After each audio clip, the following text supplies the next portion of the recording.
हम लोगों ने दोस्तों जो पढ़ा था पिछला, क्या पढ़ा था? Equivalent circuit refer to primary and secondary. इसके बाद हम लोगों ने जब स्टार्टिंग में बात की थी तो टाइप्स ऑफ ट्रांसफार्मर की बात की थी, वहाँ पर कोर के आधार पर ट्रांसफार्मर के प्रकार के बारे में हम लोगों ने बात की थी। लेकिन ट्रांसफार्मेशन रेशो पढ़ लिया, लेकिन हम लोग ये भी देख लेते हैं कि स्टेप अप या स्टेप डाउन ट्रांसफार्मर क्या होता है। हालांकि मैंने आप लोगों को जो ट्रांसफार्मेशन रेशो समझाया था उसके अंदर भी स्टेप अप और स्टेप डाउन में क्या क्या संबंध होते हैं वो चीज़ मैंने बात कर ली थी, लेकिन फिर भी एक बार बात कर लेते हैं। स्टेप अप और स्टेप डाउन ट्रांसफार्मर क्या होता है? स्टेप अप ट्रांसफार्मर की अगर बात की जाए तो क्या बोला जाता है हिंदी में इसे? ऊंचाई ट्रांसफार्मर। क्या बोला जाता है? ऊंचाई ट्रांसफार्मर या step up transformer. Step up transformer कौन से ट्रांसफार्मर्स होते हैं? जिनमें ट्रांसफार्मेशन रेशो का मान 1 से अधिक होता है, जिसमें ट्रांसफार्मेशन रेशो के का मान क्या होता है? 1 से अधिक होता है, वो स्टेप अप कहलाते हैं। अर्थात आप कह सकते हैं, अर्थात वे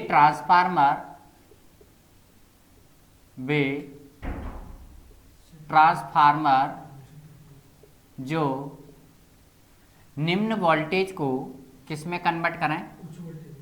निम्न वोल्टेज को उच्च वोल्टेज में कन्वर्ट करें, वोल्टेज को उच्च वोल्टेज में कन्वर्ट करें, वोल्टेज में चेंज करें स्टेप अप ट्रांसफार्मर कहलाते हैं। क्या कहलाते हैं? स्टेप अप ट्रांसफार्मर कहलाते हैं, ध्यान रखना, फार्मर्स कहलाते हैं।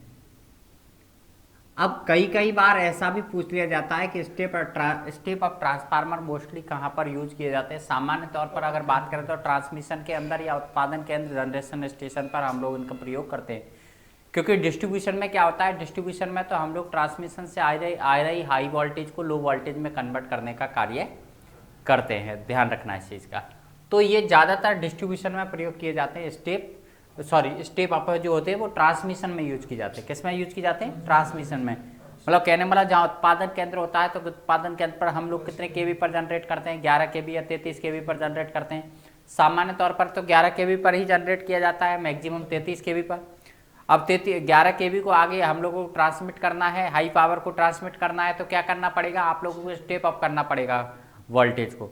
समझ रहे मेरी बात? तो वो वोल्टेज को 33 केवी, 66 केवी या 132 केवी में कन्वर्ट करता है, तो वहाँ पर कौन सा यूज करते हैं? स्टेप अप ट्रांसफार्मर यूज करते हैं, जिसमें के क्या होता है? ट्रांसफार्मेशन रेशो, जिसे हम लोगों ने पहले भी दर्शा चुके हैं आप लोगों के सामने, N2/N1। ये के को ही दर्शाता है। किसको दर्शाता है? के। इसका मान कितना होगा? 1 से ज़्यादा। अर्थात आप ये भी कह सकते हैं N2 की वैल्यू N1 से ज़्यादा होगी, तभी ट्रांसफार्मर क्या कहलाएगा? स्टेप अप ट्रांसफार्मर कहलाएगा। क्योंकि ध्यान रखना, ट्रांसफार्मेशन रेशो के अंदर ये सारी चीज़ें मैंने आप लोगों को जो पढ़ाई थी तो बताया था क्या क्या संबंध हो सकते हैं स्टेप अप में। रटने की जरूरत नहीं है, इजीली समझ में आ गया होगा आप लोगों के। क्योंकि के की वैल्यू और क्या होती है आपको भी पता है, के की वैल्यू और होती है E2/E1, होती है नहीं होती? ये भी तो के की वैल्यू को ही दर्शाएगा, क्या नहीं दर्शाएगा? तो इसका भी वैल्यू क्या होना चाहिए? 1 से ज़्यादा होना चाहिए। अर्थात आप कह सकते हैं E2/E1 का वैल्यू 1 से ज़्यादा होगा, अर्थात E2 बड़ा होगा E1 से। ये भी हमारा स्टेप अप संबंध को ही दर्शा रहा है। और भी मैंने समझाया था आप लोगों को, क्या समझाया था? के की वैल्यू 1 और होती है I1/I2, लेकिन ये फुल लोड पर होती है। किस पर होती है? फुल लोड पर। क्योंकि I1 की जो वैल्यू होती है, I2 की जो वैल्यू होती है, वो डिपेंड करती है लोड के ऊपर। किसके ऊपर डिपेंड करती है? मैंने आपको समझाया था ना कि स्टार्टिंग में ट्रांसफार्मर का कार्य क्या है, तो आप लोगों ने कहा सर वोल्टेज को स्टेप अप करना या वोल्टेज को स्टेप डाउन करना, लेकिन मैंने आप लोगों को क्या कहा था? ट्रांसफार्मर का मुख्य कार्य उपयोगी पावर को ट्रांसफर करना, यूजेबल पावर को ट्रांसफर करना। ये कार्य तो है ही है कि वोल्टेज को स्टेप अप करेगा, स्टेप डाउन करेगा, लेकिन सामान्य तौर पर ट्रांसफार्मर का जो कार्य होता है वो क्या होता है? उपयोगी पावर को ट्रांसफर करना। कहने वाला 5 kVA का ट्रांसफार्मर है, 10 kVA का ट्रांसफार्मर है, लोड आपने 1000 वाट का ही लगा रहा है तो 1000 वाट को ही ट्रांसफर करेगा। ऐसा नहीं कि वो जितनी पावर पीछे से आ रही है उसको पूरी पावर को ट्रांसफर कर देगा, ये पॉसिबल नहीं है। तो इसलिए हम कहते हैं ट्रांसफार्मर का मुख्य कार्य यूजेबल पावर को ट्रांसफर करना, अर्थात उपयोगी पावर को ट्रांसफर करना। लेकिन ध्यान रखना, सेकेंडरी में वोल्टेज चाहे 1000 वाट का लोड लगाऊं, चाहे 2000 वाट का लगाऊं, चाहे 4000 वाट का लगाऊं, चाहे 10,000 वाट का लगाऊं, वोल्टेज तो फिक्स रहेगा सेकेंडरी में, तो वेरी होगा तो क्या होगा, वोल्टेज, करंट, सॉरी वेरी होगा तो क्या होगा, करंट। समझ रहे हो बात, क्योंकि पावर क्या होती है, पावर होती है V इंटू आई। अगर वोल्टेज फिक्स है तो करंट की वैल्यू तो वेरी करेगी। तो ध्यान रखना ये I1 अपॉन I2 का जो रेशो है वो फुल लोड पर निकाला जाता है। किस पर निकाला जाता है, फुल लोड पर। और वो भी कौन से ट्रांसफार्मर के लिए, आइडियल के लिए, आदर्श ट्रांसफार्मर के लिए ये सारी चीजें निकाली जाती हैं। ध्यान रखना, आइडियल ट्रांसफार्मर के लिए। अगर आप लोग प्रैक्टिकली ट्रांसफार्मर की अगर बात करेंगे तो डायरेक्ट इतना मान नहीं आता, वो पावर फैक्टर के ऊपर भी डिपेंड करता है, अन्य फैक्टरों के ऊपर भी डिपेंड करता है। ध्यान रखना इस चीज़ का। लेकिन ये सारी चीज़ें निकालते हैं, ये आइडियल ट्रांसफार्मर के लिए निकाली जाती है। किसके लिए निकाली जाती है, आइडियल ट्रांसफार्मर के लिए निकाली जाती है। वोल्टेज में तो क्या वोल्टेज इतना ही मिलेगा, टर्नों की संख्या के अकॉर्डिंग वोल्टेज मिल जाएगा, नहीं मिलता है, नहीं मिलता है। उसका रीजन प्रैक्टिकल में क्यों नहीं डिपेंड करता है, क्योंकि मैंने अभी कल ही समझाया था आप लोगों को एक चीज़। क्या समझाई थी कि वोल्टेज ड्रॉप होता है, रजिस्टेंस के कारण, रिएक्टेंस के कारण वोल्टेज ड्रॉप होता है, तो वेरिएशन आएगा नहीं आएगा, वेरिएशन तो आना स्वाभाविक है।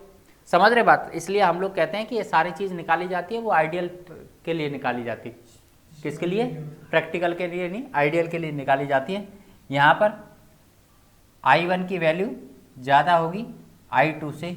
ये सारे संबंध किसको दर्शा रहे हैं, स्टेप अप को दर्शा रहे हैं। किसको दर्शा रहे हैं, स्टेप अप को। और भी मैंने कहा था आपसे 1/k की बात करेंगे तो वो छोटा होगा 1 से। 1/k का मतलब k का मान बड़ा है तो 1/k का छोटा ऑटोमेटिकली होना ही है, क्योंकि 1/, ये तो क्या होता है n1/n2, तो वो तो छोटा होना ही है ना। तो ये सारे संबंध किसको दर्शा रहे हैं, स्टेप अप को दर्शाते हैं। ध्यान रखना, स्टेप अप ट्रांसफार्मर मोस्टली कहाँ पर यूज किए जाते हैं, हाँ, उत्पादन केंद्र पर और ट्रांसमिशन के अंदर सामान्य तौर पर उनका प्रयोग करते हैं। क्योंकि ट्रांसमिशन में भी 2 प्रकार का ट्रांसमिशन होता है, अगर डिवाइड करेंगे तो primary transmission and secondary transmission. समझ रहे हैं मेरी बात, तो वहां पर हम स्टेप अप ट्रांसफार्मर के बारे में बात करते हैं। उसके बाद दूसरा ट्रांसफार्मर कौन सा आता है आपका, स्टेप डाउन। दूसरा ट्रांसफार्मर आता है दोस्तों हमारा क्या, स्टेप डाउन। बहुत कॉमन सी चीज है। स्टेप डाउन ट्रांसफार्मर किसे कहा जाता है, नाम से पता लग रहा है step down transformer. Step down transformer उसे कहते हैं जिसमें k की वैल्यू 1 से कम होती है, अर्थात ट्रांसफॉर्मेशन रेशो का मान 1 से कम होता है। अर्थात आप कह सकते हैं वे ट्रांसफार्मर जो उच्च वोल्टेज को, जिसकी प्राइमरी साइड में हाई वोल्टेज होता है और सेकेंडरी साइड में क्या होता है, लो वोल्टेज होता है। ध्यान रखना, तो उसकी प्राइमरी साइड में वोल्टेज प्राइमरी साइड के अंदर ज्यादा रहेगा और सेकेंडरी साइड के अंदर क्या रहेगा, वो कब होगा, वो ऐसी कंडीशन में होगा जब सेकेंडरी के अंदर टर्नों की संख्या क्या होगी, कम। प्राइमरी के अंदर टर्नों की संख्या क्या रहेगी, ज्यादा। ध्यान रखना, प्राइमरी में जो टर्न्स होते हैं वो ज्यादा होते हैं, प्राइमरी के अंदर टर्न्स जो होते हैं वो ज्यादा होते हैं, और सेकेंडरी के अंदर जो टर्न्स होते हैं वो क्या रहते हैं, कम रहते हैं। तो ऐसा ट्रांसफार्मर हमारा क्या कहलाता है, स्टेप डाउन ट्रांसफार्मर कहलाता है। ऐसी कंडीशन में यहाँ से जो वोल्टेज आप लोगों को देंगे और यहाँ पर जो वोल्टेज मिलेगा वो वोल्टेज हमेशा V2 का मान हमेशा कम रहेगा V1 से। ध्यान रखना, क्यों कम रहेगा, क्योंकि यहाँ पर N1 का वैल्यू ज्यादा रहेगा किससे, N2 से। ध्यान रखना, N1 का वैल्यू हमेशा क्या रहेगा, ज्यादा रहेगा। ये हमारा ट्रांसफार्मर क्या कहलाएगा, स्टेप डाउन ट्रांसफार्मर कहलाएगा। स्टेप डाउन में K की जो वैल्यूएशन होती है, K का मान अर्थात क्या होता है, N2/N1 आपको पता है, और क्या होता है E2/E1, और क्या होता है I1/I2। ये जो वैल्यूएशन होती है, इसकी जो वैल्यूएशन होगी वो हमेशा क्या होगी, 1 से कम। तीनों को मैंने एक साथ ही लिख दिया, समझ रहे हो, अलग अलग लिखने की जरूरत नहीं है, वही K ही दर्शा रहा है। इसकी वैल्यूएशन क्या होगी, 1 से कम।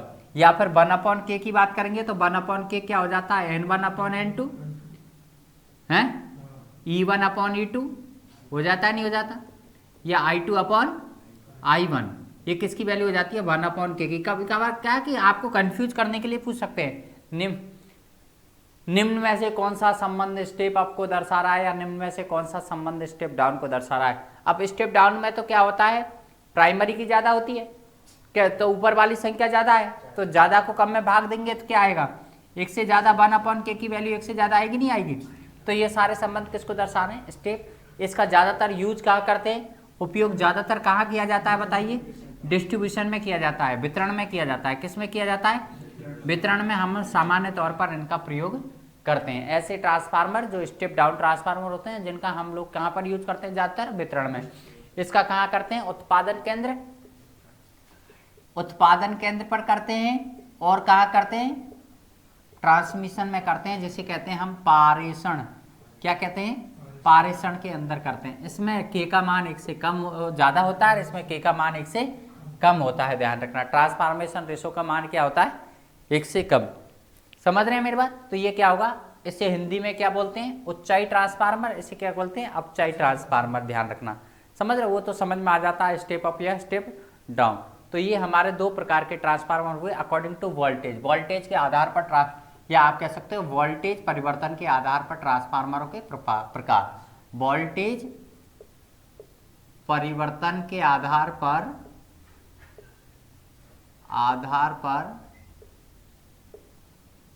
ट्रांसफार्मरों के प्रकार।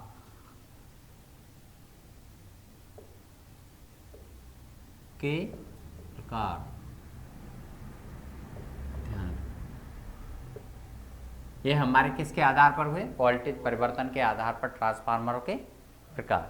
समझ रहे हैं मेरी बात। तो लिख लो, हेडिंग डालोगे वोल्टेज परिवर्तन के आधार पर ट्रांसफार्मरों के प्रकार। वोल्टेज परिवर्तन के आधार पर ट्रांसफार्मरों के प्रकार।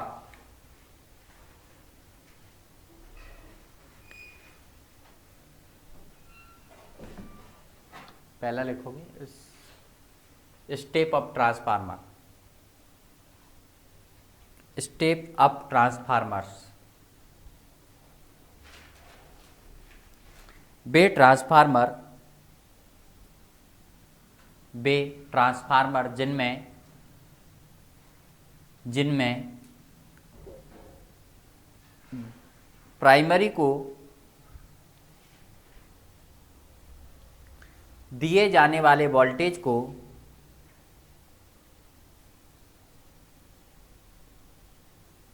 बढ़ाकर सेकेंडरी में उच्च वोल्टेज प्राप्त किया जाता है, बढ़ाकर सेकेंडरी में उच्च वोल्टेज प्राप्त किया जाता है, उसे स्टेप अप ट्रांसफार्मर कहा जाता है। स्टेप अप ट्रांसफार्मर कहा जाता है। ऐसे ट्रांसफार्मर सामान्य तौर पर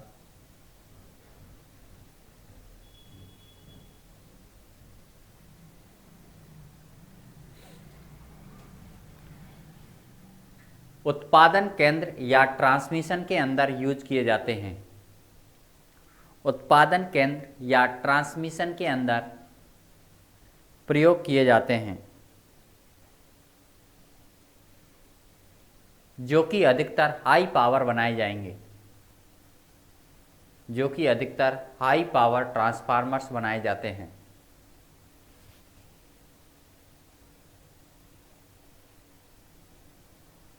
ट्रांसफार्मर्स बनाए जाते हैं।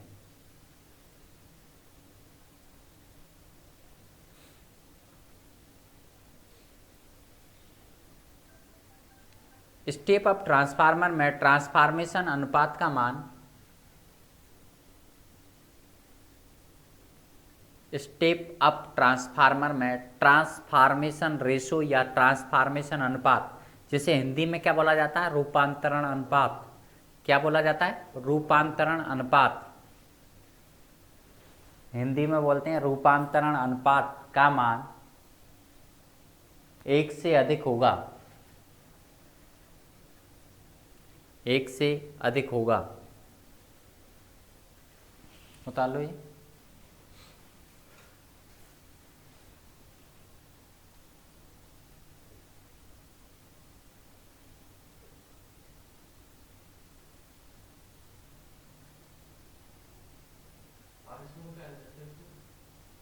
Transmission, generation and transmission.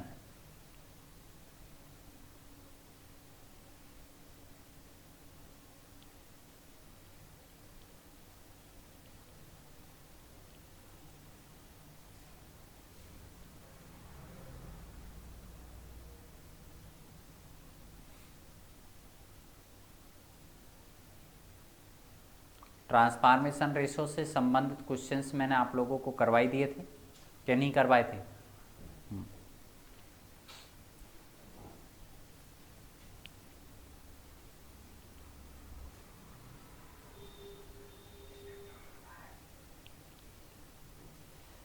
Then दूसरा बात करेंगे हम लोग कौन सा, स्टेप डाउन ट्रांसफार्मर। देखो इन ट्रांसफार्मरों के अंदर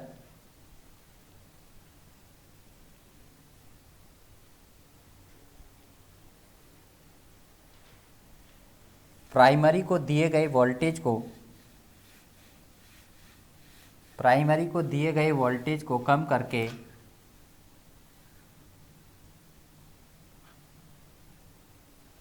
करके सेकेंडरी में प्राप्त किया जाता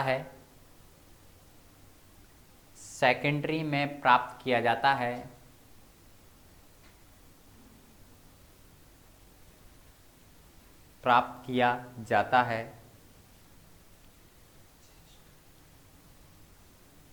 अर्थात ये उच्च वोल्टेज को निम्न वोल्टेज में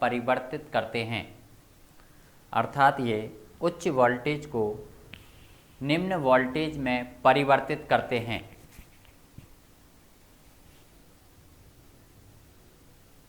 जिन्हें सामान्य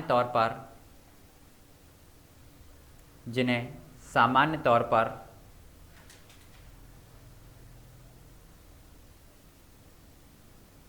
डिस्ट्रीब्यूशन अर्थात वितरण के अंदर प्रयोग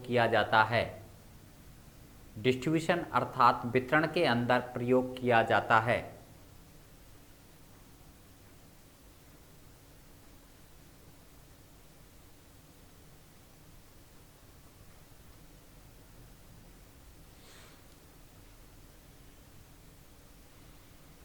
इनमें ट्रांसफॉर्मेशन रेशो का मान 1 से कम होगा।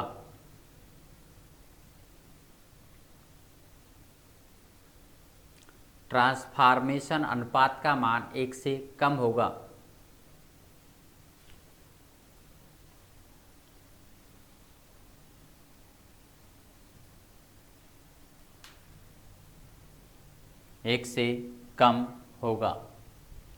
उत्तर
हो गया। उसके बाद हम बात करेंगे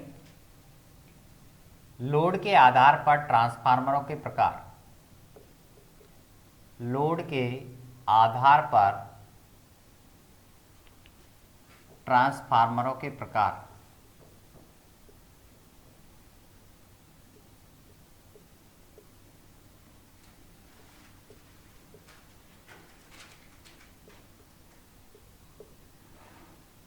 पहला होता है हमारा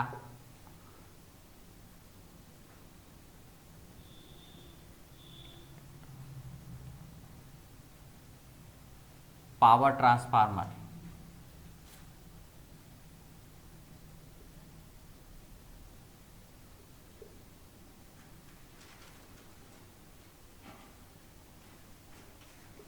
पावर ट्रांसफार्मर्स कौन से होते हैं? जो उच्च क्षमता के ट्रांसफार्मर्स होते हैं या उच्च लोड के लिए जो यूज किए जाते हैं उन्हें कहते हैं पावर ट्रांसफार्मर। समझ रहे हैं मेरी बात? जैसे हमारा उत्पादन केंद्र पर या ट्रांसमिशन में या प्राइमरी डिस्ट्रीब्यूशन में जो ट्रांसफार्मर्स यूज किए जाते हैं 33 केवी, 66 केवी या उच्च पावर के लिए जिन ट्रांसफार्मरों का प्रयोग किया जाता है, जिनकी केवीए या एमवीए के अंदर उसका मेजर किया जाएगा क्या, ठीक, जैसे 33 हमारा क्या कहते हैं 2000 केवीए का है, 5000 केवी का, 10,000 केवीए का हमारा क्या है ट्रांसफार्मर है। जो उच्च पावर के लिए क्या किए जाते हैं, यूज किए जाते हैं, उन्हें कहते हैं पावर ट्रांसफार्मर। क्या कहते हैं, पावर ट्रांसफार्मर।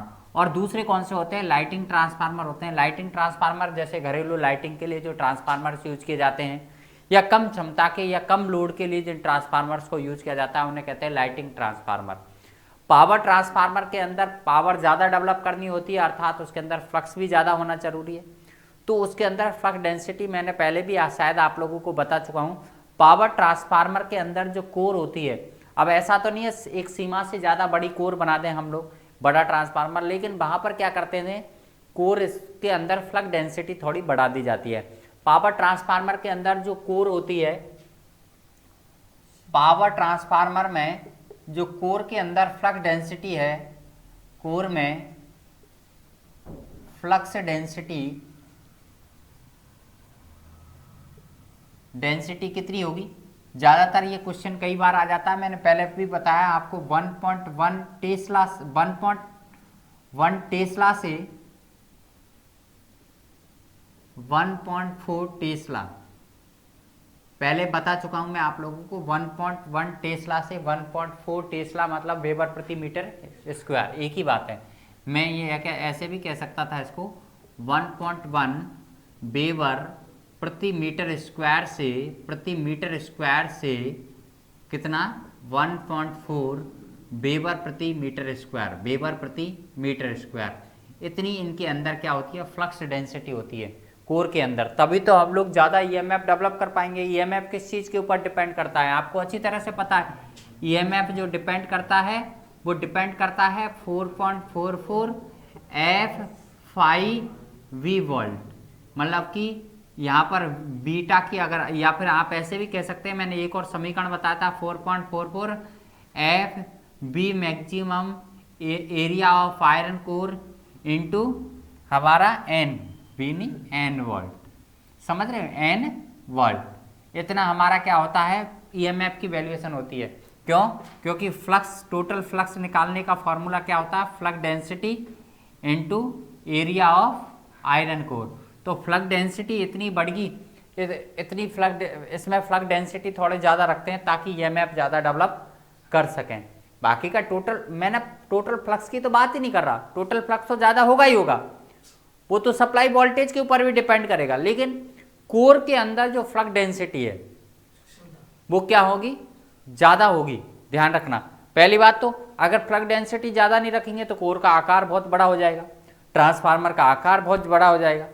तो ट्रांसफार्मर के आकार को सीमित करने के लिए एक ही चीज़ है कि मैंने आप लोगों के इस रूम के अंदर, मान के चलो ये रूम है, इसके अंदर 10 बच्चे बैठने की कैपेसिटी है, लेकिन ध्यान रखना मेरे पास 100 बच्चे हैं, तो 100 बच्चों को मैं 2 बड़े के रूम के अंदर बैठाना चाह रहा हूँ, लेकिन वहाँ पर भी डेंसिटी मुझे क्या करनी पड़ेगी, बढ़ानी पड़ेगी। इतने एरिया के अंदर जहाँ 10 बैठ रहे हैं वहाँ मुझे हो सकता है 15 बैठाने पड़े। तो वही बात है, हमारा आकार तो बढ़ता है पावर ट्रांसफार्मर का, क्योंकि वहाँ टोटल ज़्यादा पावर डेवलप करनी है, ज़्यादा वोल्टेज हम लोगों को ट्रांसमिट करना है, ज़्यादा पावर ट्रांसमिट करनी है। लेकिन दिक्कत यह है कि बहुत ज़्यादा ना बढ़े, इसके लिए फ्लक्स डेंसिटी को भी इंक्रीज कर देते हैं। तो फ्लक्स डेंसिटी कितनी होती है, 1.1 से 1.4। ये हमारे किसके अंदर होती है, पावर। उच्च क्षमता के जो ट्रांसफार्मर होते हैं या हाई लोड जिनके ऊपर रहता है वो पावर ट्रांसफार्मर कहलाते हैं। दूसरे हमारे ट्रांसफार्मर होंगे लाइटिंग ट्रांसफार्मर। क्या होंगे, लाइटिंग ट्रांसफार्मर। लाइटिंग ट्रांसफार्मर की अगर बात करेंगे तो वे ट्रांसफार्मर जो लाइटिंग लोड के लिए प्रयोग किए जाते हैं, अर्थात कम लोड के लिए। लाइटिंग लोड क्या होता है, कम लोड जो होता है, घरेलू लोड के लिए या छोटी मोटी इंडस्ट्री लोड के लिए। बड़ी इंडस्ट्री में तो पावर ट्रांसफार्मर ही यूज करते हैं, छोटी मोटी जो इंडस्ट्रियाँ होती हैं उनमें भी हम लोग लोड के लिए जो प्रयोग करते हैं वो हमारे कौन से करते हैं, लाइटिंग ट्रांसफार्मर यूज करते हैं। उनके अंदर फ्लक्स डेंसिटी जो होती है, उसके अंदर फ्लक्स डेंसिटी जो होती है, कोर के अंदर जो फ्लक्स डेंसिटी होगी वो कितनी होगी, मैंने पहले बताया था 0.8 वेबर प्रति मीटर स्क्वायर या टेस्ला से 1.1 से 1.1 टेस्ला। ये पहले भी मैं आप लोगों के सामने बता चुका हूँ। इसमें फ्लक्स डेंसिटी क्या होती है, थोड़ी कम होती है। फ्लक्स डेंसिटी कम होगी तो ऑटोमेटिकली क्या होगा, पावर भी कम ट्रांसफर हो पाएगी। समझ रहे हैं मेरी बात। ये हमारे लाइटिंग लोड या कम लोड के लिए प्रयोग किए जाते हैं। वो हमारे कौन से ट्रांसफार्मर होते हैं, लाइटिंग ट्रांसफार्मर होते हैं। तो सिंपल सी बात है, इनके अंदर फिर पावर ट्रांसफार्मर होते हैं तो इसके अंदर फ्लक्स डेंसिटी ज़्यादा होगी तो लॉसेज भी ज़्यादा होंगे। बिल्कुल इनके अंदर आयरन लॉसेज थोड़े ज़्यादा होते हैं, इनके अंदर आयरन लॉसेज क्या होते हैं, कम होते हैं। ध्यान रखना, समझ रहे हैं मेरी बात। फ्लक्स डेंसिटी ज़्यादा होगी तो आयरन लॉसेज भी ज़्यादा होंगे, क्योंकि आयरन लॉसेज की वैल्यू फ्लक्स डेंसिटी और फ्रिक्वेंसी के समानुपाती होती है। आयरन लॉसेज का मान फ्लक्स डेंसिटी के क्या होगा, प्रोपोर्शनल होगा, समानुपाती होगा। समझ रहे हैं मेरी बात। चलो लिखो, इसमें सबसे पहले लिखोगे power transformer. Power transformer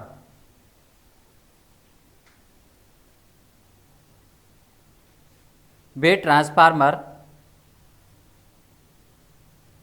transformer जो उच्च क्षमता के लिए प्रयोग किए जाते हैं,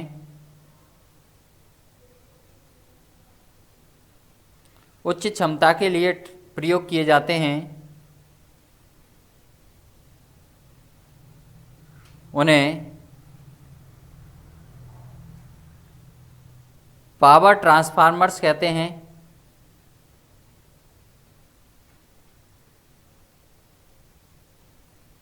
पावर ट्रांसफार्मर कहते हैं।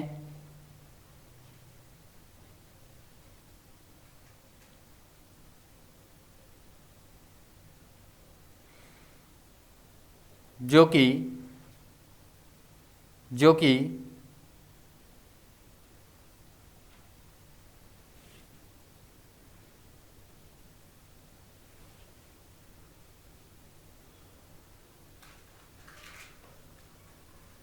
ग्यारह केवी से लेकर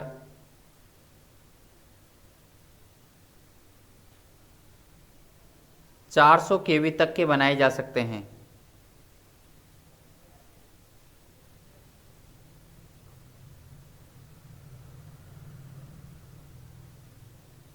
400 केवी तक के बनाए जा सकते हैं।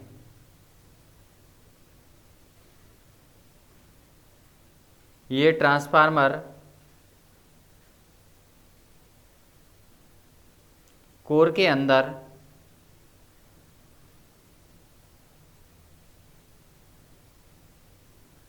अधिक फ्लक्स घनत्व स्थापित करते हैं या डेवलप करते हैं।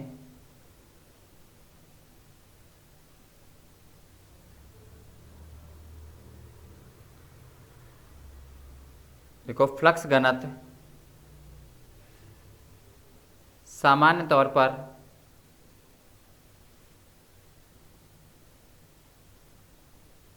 सामान्य तौर पर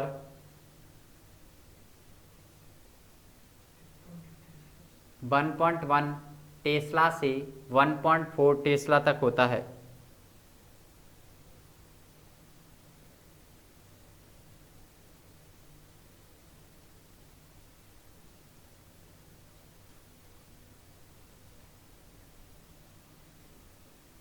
टेस्ला तक होता है।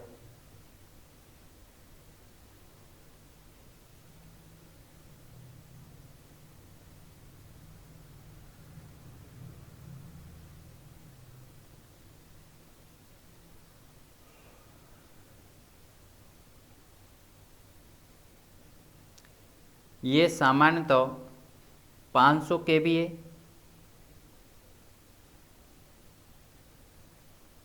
से 7500 केवीए तक के बनाए जाते हैं।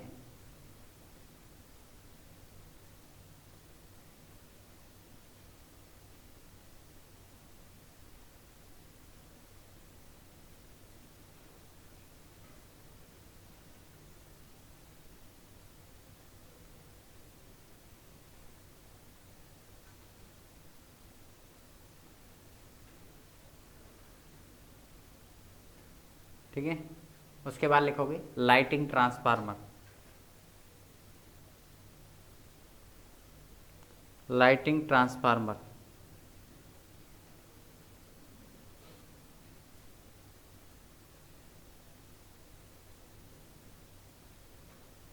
देखो बे ट्रांसफार्मर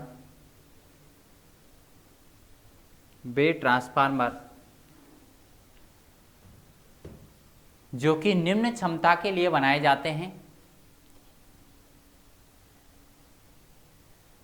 अर्थात निम्न लोड के लिए प्रयोग किए जाते हैं,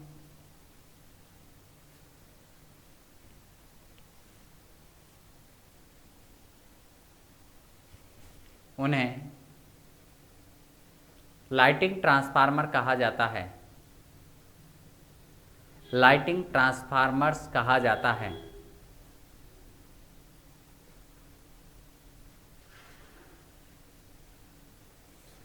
जिनके अंदर कोर में फ्लक्स घनत्व 0.8 टेस्ला से 1.1 टेस्ला के मध्य होगा। 1.1 टेस्ला के मध्य होगा।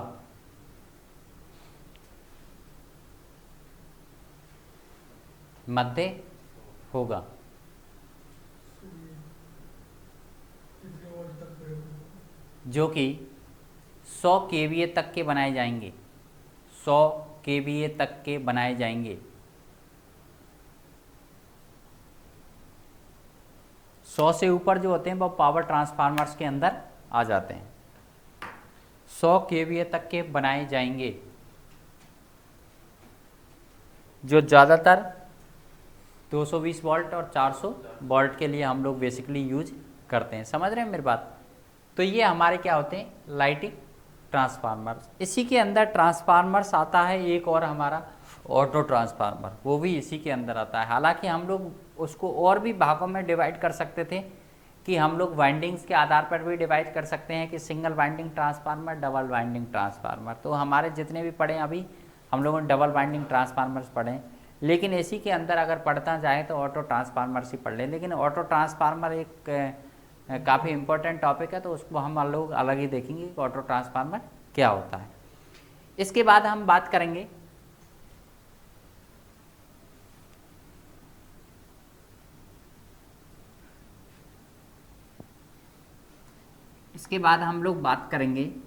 इंस्ट्रूमेंटेशन ट्रांसफार्मर या मापन यंत्र ट्रांसफार्मर। क्या कहते हैं? मापन यंत्र ट्रांसफार्मर। इंस्ट्रूमेंटेशन ट्रांसफार्मर या मापन ट्रांसफार्मर भी कहा जा सकता है, इसे ट्रांसफार्मर भी कहा जा सकता है। मापन ट्रांसफार्मर्स क्या होते हैं?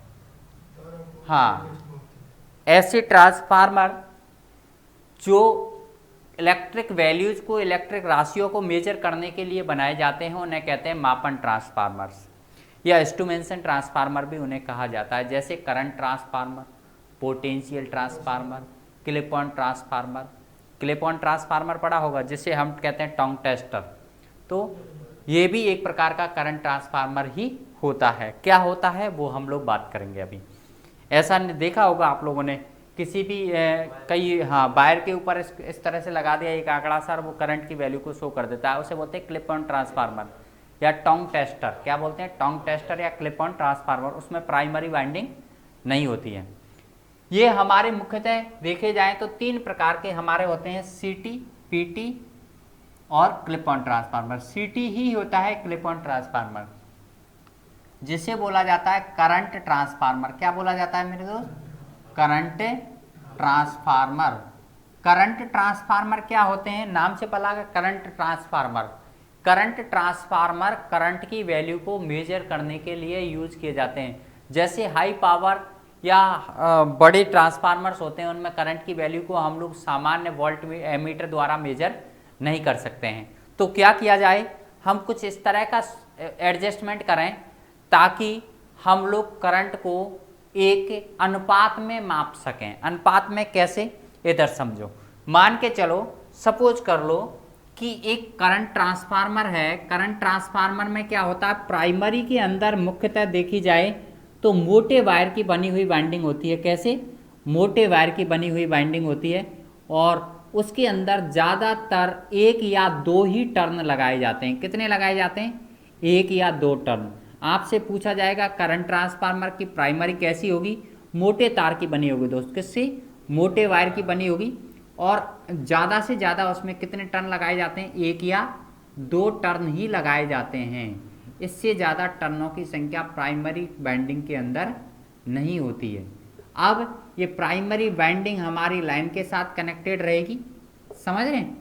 तो यहाँ पर क्यों बनाया जाता है मोटे तार की, क्योंकि लाइन के साथ कनेक्ट होने के कारण अधिक वोल्टेज से जल सकती है वाइंडिंग अगर पतली होगी तो, इसलिए हम मोटे तार की बनाते हैं। और सेकेंडरी में जो होती है वो वहाँ पर क्या होती है, पतले तार की होती है और अधिक टर्नों वाली होती है। यहाँ पर एक एमीटर कनेक्ट कर दिया जाता है। एमीटर जो कनेक्ट किया जाता है वो 5 एम्पियर रेटिंग का होता है। कितने का होता है, 5 एम्पियर रेटिंग का होता है। समझ रहे मेरी बात। एक कहने का मतलब, समझने का मतलब ये है कि उसके अंदर मैक्सिमम करंट सहने की क्षमता 5 एम्पियर होगी। कितनी होगी, 5 एम्पियर होगी। समझ रहे मेरी बात।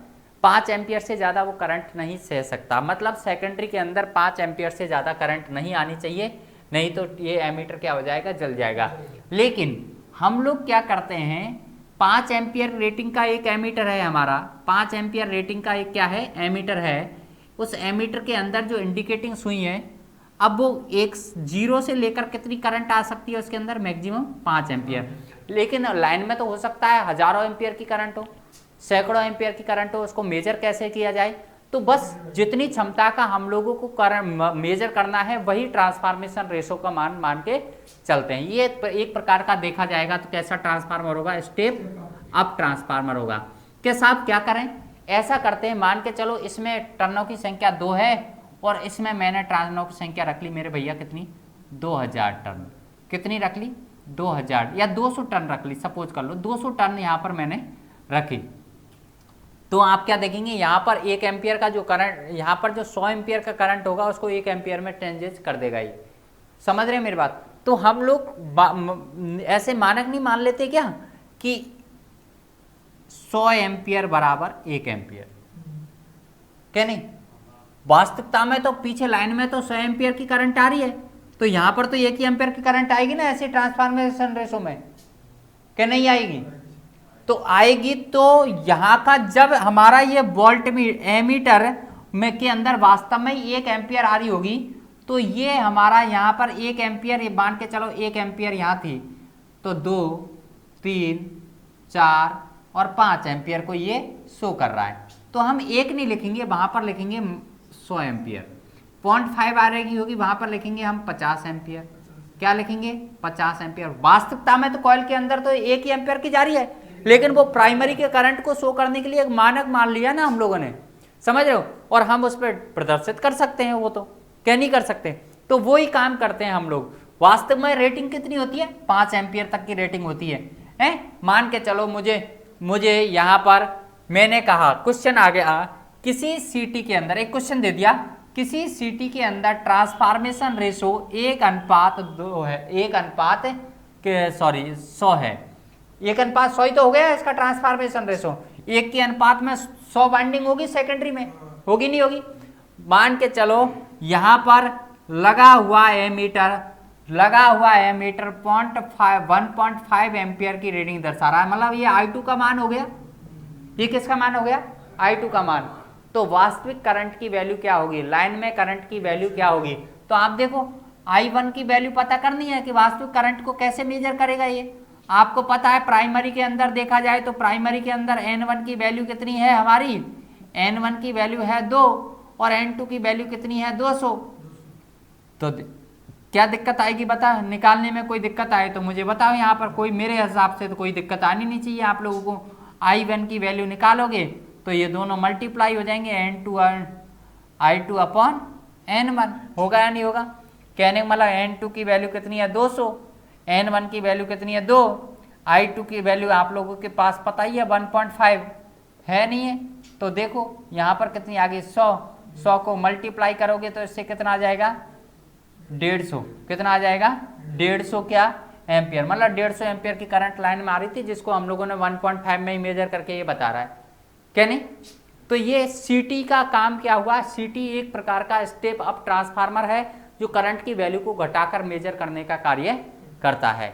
सीटी एक प्रकार का स्टेप अप ट्रांसफार्मर है जो करंट की वैल्यू को घटाकर क्या करता है, मेजर करता है। उसकी सेकेंडरी के साथ 5 एम्पियर रेटिंग का एक एमीटर कनेक्ट कर देते हैं जो प्राइमरी की करंट को एक अनुपात में मापता है। किस अनुपात में, ट्रांसफॉर्मेशन रेशो के अनुपात में मेजर करता है, क्योंकि करंट की वैल्यू तो उसी के अकॉर्डिंग चेंज होगी ना, क्या नहीं।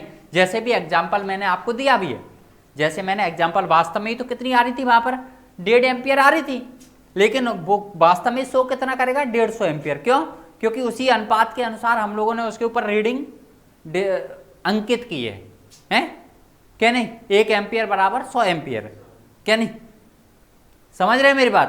तो लिखोगे सबसे पहले करंट ट्रांसफार्मर, करंट ट्रांसफार्मर लिखो। यह एक प्रकार का स्टेप अप ट्रांसफार्मर होता है, एक प्रकार का स्टेप अप ट्रांसफार्मर होता है जो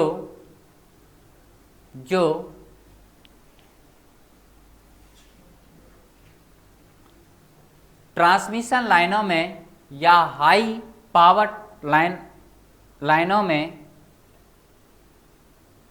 ट्रांसमिशन लाइनों में या हाई पावर लाइनों में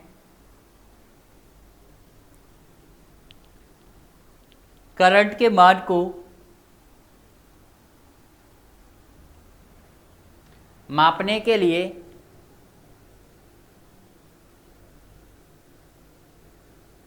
प्रयोग किया जाता है, मापने के लिए प्रयोग किया जाता है। इसकी सेकेंडरी के साथ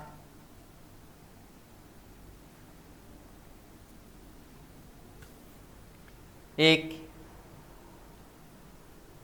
5 एम्पियर रेटिंग का एमीटर कनेक्ट किया जाता है, एमीटर कनेक्ट किया जाता है जो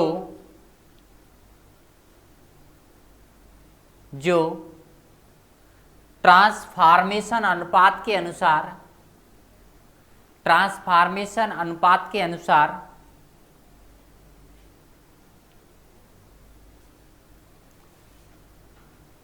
करंट की वैल्यू को प्रदर्शित करेगा, करंट के मान को प्रदर्शित करेगा,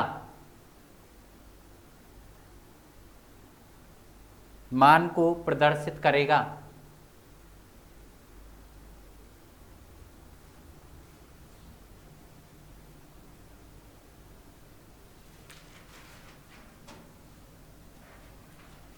इसकी प्राइमरी में एक या दो टर्न होते हैं जो कि मोटे तार की बंधी रहती है।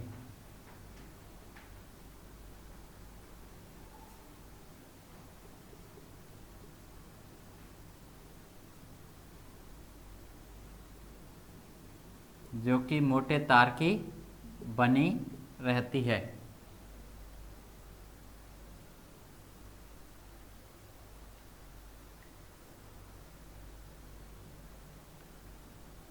हो गया, बता लो।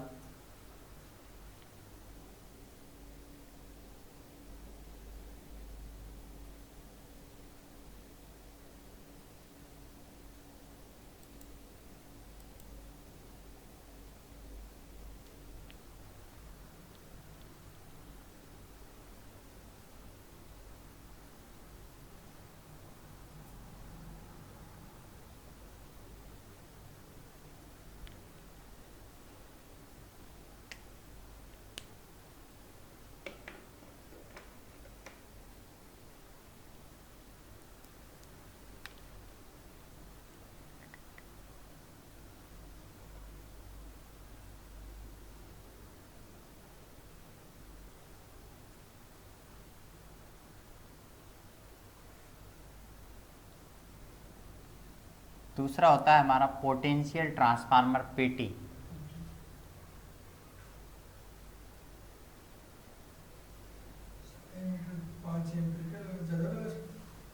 बेसिकली लगाते हमारी जो मानक वैल्यूज जो मान रखी है पीटी अगर लाते हैं तो सॉरी सीटी जो लाते हैं तो इंडियन इलेक्ट्रिसिटी रूल्स के अकॉर्डिंग कुछ निर्धारित कर दिए हैं, वो निर्धारित ही करा। अगर चेंज करना है तो ट्रांसफॉर्मेशन रेशो के अकॉर्डिंग चेंज कर देंगे, ट्रांसफार्मर रेशो चेंज कर दो, वो तो बात तो वही है। समझ रहे मेरे बात? 5 एम्पियर का ही लगाते हैं बेसिकली। उसके बाद है हमारा पीटी पोटेंशियल ट्रांसफार्मर, जिसे हम बोलते हैं विभव ट्रांसफार्मर। क्या बोलते हैं? विभव ट्रांसफार्मर। अब इसमें क्या होता है कि अगर मैंने स्टेप अप बना दिया तो पहले ही ऑलरेडी ज़्यादा वोल्टेज को मेजर करेगा, हैं? तो स्टेप अप तो बनाएंगे नहीं, स्टेप डाउन बनाते हैं। क्या बनाते हैं इसको? स्टेप डाउन ट्रांसफार्मर से इसको बनाते हैं।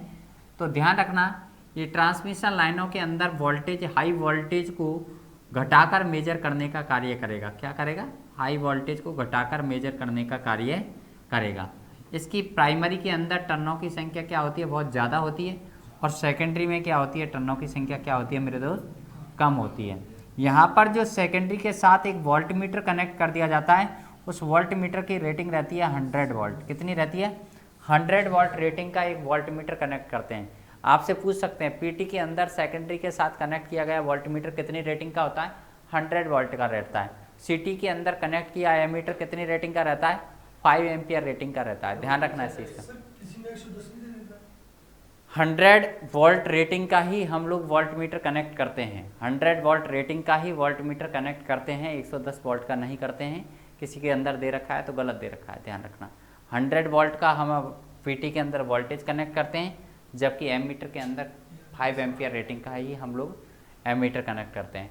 तो ध्यान रखना, ये क्या करेगा? वोल्टेज को ट्रांसफॉर्मेशन रेशो के अकॉर्डिंग घटाकर मेजर करने का कार्य करता है। ध्यान रखना, वोल्टेज को मान के चलो ट्रांसफॉर्मेशन रेशो ये हुआ कि यहाँ 2000 टर्न है और यहाँ पर सिर्फ 10 टर्न है, तो एक के रेशो में कितनी होगी हमारी? 200 टर्न। और 200 वोल्टेज को एक वोल्टेज में कन्वर्ट करके हमें लोगों क्या करेगा? ये प्राप्त करेगा। तो कहने का मतलब अगर एक वोल्ट भी दर्शा रहा है तो इसका मतलब 200 वोल्ट है, तो इसकी क्षमता कितनी होगी? 100 इंटू 200। तो कहने का मतलब इसकी क्षमता होगी 20,000 वोल्ट, अर्थात 20 kV की तक मेजर कर सकता है। और ज़्यादा मापना है तो रेशो बढ़ा दो, उसको मेजर और ज़्यादा मापना है तो और रेशो बढ़ा दो। अपने आप ही क्या करेगा? ये इसको वोल्टेज को उसी के रेशो में कम करने लग जाएगा और हम लोग क्या कर लेंगे? वोल्ट मीटर द्वारा उस वोल्टेज की वैल्यू को मेजर कर लेते हैं। माप लो ना, क्या दिक्कत आ रही है? 1 वोल्ट इंटू, पता लग गया ना, एक वोल्ट मतलब कि पीछे का 200 वोल्ट। तो यहाँ 10 वोल्ट मेजर कर रहा है तो 200 से मल्टीप्लाई करके 2000 वोल्ट आ रहा है लाइन में। जो ट्रांसफॉर्मेशन रेशो तो लिखा रहता है ना, ट्रांसफॉर्मर रेशो तो लिखा रहेगा वहाँ पर क्या ट्रांसफॉर्मेशन रेशो है, तो उसके अकॉर्डिंग हम लोग मेजर करते हैं। और यहाँ पर चलो सिंपली बात है कि 100 वोल्ट में वोल्टेज में वैसे थोड़ी दर्शाएगा, वहाँ पर तो जहाँ 1 वोल्ट दर्शा रहा होगा वहाँ लिखा ही वही रहेगा जो उसका ट्रांसफॉर्मेशन रेशो के अकॉर्डिंग वोल्टेज है। समझ रहे हैं मेरी बात? लिखो, यह एक स्टेप डाउन ट्रांसफार्मर है, यह एक स्टेप डाउन ट्रांसफार्मर है जो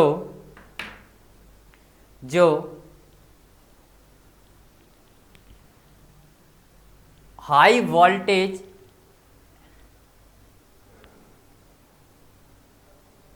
ट्रांसमिशन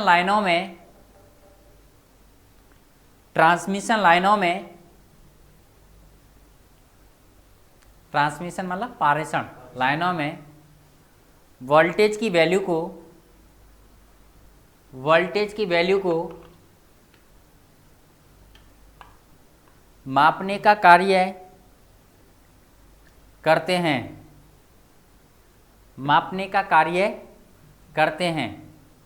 इनमें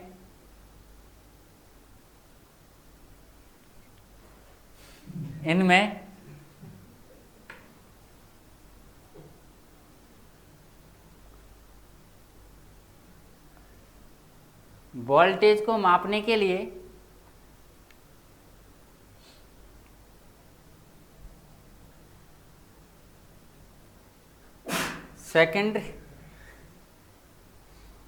सेकेंडरी के साथ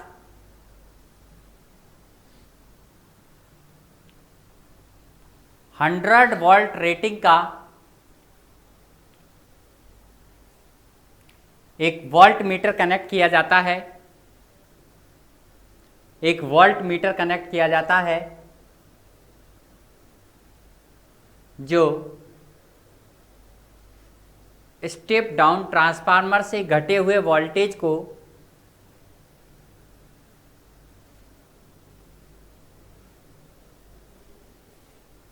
स्टेप डाउन ट्रांसफार्मर द्वारा घटे हुए वोल्टेज को ट्रांसफॉर्मेशन अनुपात के अनुसार प्रदर्शित करेगा, ट्रांसफॉर्मेशन अनुपात के अनुसार प्रदर्शित करेगा। मतलब कनेक्ट तो कितना है 100 वोल्ट का ही है, लेकिन वोल्टेज जैसे 1000 वोल्ट आ रही है यहाँ पर, तो मान के चलो ट्रांसफॉर्मेशन अनुपात, मैंने एग्जांपल दे के समझाता हूँ। यहाँ पर मेरे 5000 टर्न है, कितने टर्न है 5000 टर्न हैं, और यहाँ पर हमारा टर्न कितने हैं, यहाँ पर टर्न कितने हैं, मान के चलो 20 टर्न है। कितने टर्न है 20 टर्न लगाए मैंने। तो कहने का तात्पर्य ये है कि यहाँ पर मान के चलो वोल्ट मीटर अगर 10 एम्पियर 10 वोल्ट भी दर्शा रहा है, कितना दर्शा रहा है 10 वोल्ट भी दर्शा रहा है, तो N2/N1 और E2/E1। कहने का मतलब यहाँ पर 10 वोल्ट दर्शा रहा है, E2 की वैल्यू 10 वोल्ट है, E1 की वैल्यू पता है कि लाइन में कितना वोल्टेज होगा, N1 20 और यहाँ पर 5000, E1 बराबर 5000 × 10/20। यहाँ पर कहने का मतलब लाइन में कितना आ रहा था भैया मेरे 2500 वोल्ट आ रहा था। कितना आ रहा था 2500 वोल्ट, जिसको 10 वोल्ट में इसने शो कर दिया, कहने दर शो कर दिया। तो ये हमारा क्या है ट्रांसफार्मर। कहने का मतलब कभी 100 यहाँ पर दर्शा रहा है, तो अगर 100 दर्शा रहा होता तो कितना वोल्टेज आ रहा होता, कितनी क्षमता है इसकी मेजर करने की, वो भी पता कर सकते हैं। E1 बराबर 5000 × 100/20। कहने का मतलब यहाँ पर 25 kV मेजर करने की क्षमता है, 25 kV मेजर करने की क्षमता है। मतलब 25 kV को सिर्फ 100 वोल्ट में मेजर कर लेगा ये, इसकी क्षमता। अब आप मार्केट से लाओगे भैया इतनी केवी का वो दे दे पोटेंशियल ट्रांसफार्मर, तो क्षमता आ जाएगी ना, तो लगा रहेगा उसमें। बस चेंज क्या होगा ट्रांसफॉर्मेशन रेशो, क्या चेंज होगा ट्रांसफॉर्मेशन रेशो चेंज होगा। समझ रहे हैं मेरी बात, बना लो हैं। सभी जगह यूज कर लेते हैं, इलेक्ट्रॉनिक्स परिपथ में भी यूज कर लेते हैं, इलेक्ट्रिकल में भी यूज करते हैं। जहाँ हाई वोल्टेज मेजर करना होता है वहाँ पर सामान्य तौर पर हम लोग यूज करते हैं। इंस्ट्रूमेंट्स है ये तो।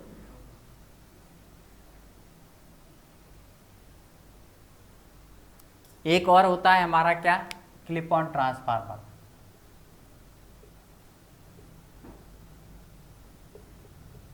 जिसे टोंग टेस्टर भी बोला जाता है, टोंग टेस्टर भी बोला जाता है।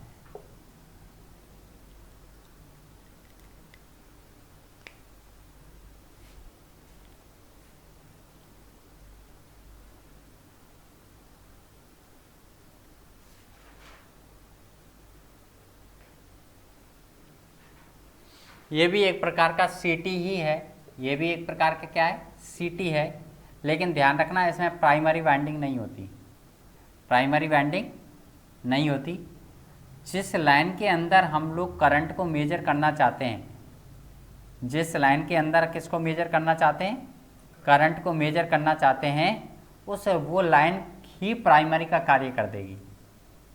वो लाइन ही किसका कार्य कर देगी, प्राइमरी का कार्य कर देगी। किसी भी लाइन में करंट की वैल्यू को मेजर करना चाह रहे हो बिना इंसुलेशन हटाए, किसी तार के अंदर करंट की वैल्यू को मेजर करना चाह रहे हो, तो हम किसका प्रयोग करेंगे, इसी टोंग टेस्टर का प्रयोग करेंगे। ध्यान रखना, समझ रहे हैं मेरी बात। किसी भी चालू लाइन में, वैसे ये वायर है, इसमें करंट की वैल्यू को मेजर करना है तो इसके ऊपर लगा दो, अपने आप ही मेजर करके बता देगा। बिना इंसुलेशन हटाए किसी भी केबल के अंदर करंट की वैल्यू को मेजर करने के लिए जिस इंस्ट्रूमेंट का प्रयोग किया जाता है उसे बोलते हैं टोंग टेस्टर या क्लिप ऑन ट्रांसफार्मर। समझ रहे हैं मेरी बात? हाँ लिखो, टोंग टेस्टर या क्लिप ऑन ट्रांसफार्मर। यह भी एक प्रकार का करंट ट्रांसफार्मर है, यह भी एक प्रकार का करंट ट्रांसफार्मर है जिसके द्वारा चालू लाइनों में बिना इंसुलेशन हटाए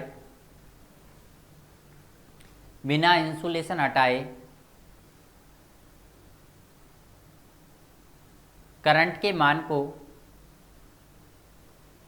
मेजर किया जा सकता है या मापा जा सकता है। इसमें कोई भी प्राइमरी वाइंडिंग नहीं होती, कोई भी प्राइमरी वाइंडिंग नहीं होती। इसमें लाइन ही प्राइमरी वाइंडिंग का कार्य करती है, इसमें लाइन ही प्राइमरी वाइंडिंग का कार्य करती है।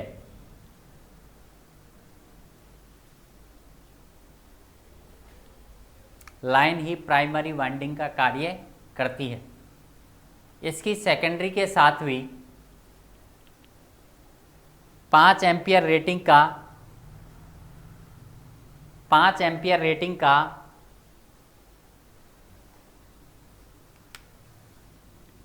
एमीटर कनेक्ट किया जाता है।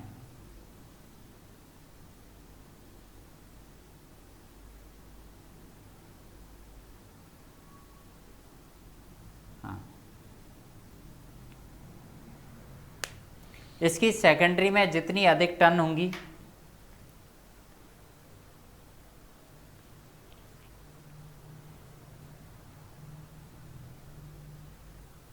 यह उतना ही अधिक करंट मेजर कर पाएगा, यह उतना ही अधिक करंट को मेजर कर पाएगा या माप पाएगा।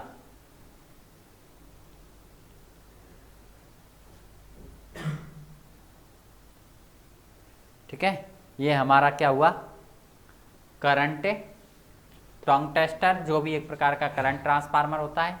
ये क्लिप ऑन पोटेंशियल ट्रांसफार्मर जिसे विभव ट्रांसफार्मर कहते हैं, वोल्टेज को मेजर करने का काम आता है। ये भी करंट ट्रांसफार्मर है एक प्रकार का, जिसमें प्राइमरी में कोई लाइन के साथ डायरेक्ट इसको क्या कर दिया जाता है, ऐड कर दिया जाता है। समझ रहे हैं? तो ध्यान रखो, ये इनके अंदर से क्वेश्चन पूछ लिए जाते हैं। करंट ट्रांसफार्मर किस प्रकार का है, स्टेप अप है, स्टेप डाउन है। तो करंट ट्रांसफार्मर हमेशा स्टेप अप होता है और पोटेंशियल ट्रांसफार्मर स्टेप डाउन होता है। करंट ट्रांसफार्मर के प्राइमरी में 2 टर्न होती हैं या 1 टर्न होती है, जबकि क्लिप ऑन ट्रांसफार्मर के अंदर कोई टर्न नहीं होती। ऐसा पूछेंगे, निम्न में से किस ट्रांसफार्मर के अंदर प्राइमरी के अंदर कोई टर्न नहीं होती, तो कौन सा है, क्लिप ऑन ट्रांसफार्मर या टोंग टेस्टर भी उसे कहा जाता है। आपसे ये भी पूछा जा सकता है, बिना इंसुलेशन हटाए करंट की वैल्यू किसके द्वारा मेजर की जा सकती है, टोंग टेस्टर द्वारा मेजर की जा सकती है। इनमें कितने रेटिंग का वो एमीटर कनेक्ट किया जाता है, 5 एम्पियर रेटिंग का इसके अंदर एमीटर कनेक्ट किया जाता है। समझ रहे हैं मेरी बात? और उसके अंदर 100 वोल्ट रेटिंग का वोल्ट मीटर कनेक्ट किया जाता है। उतारो।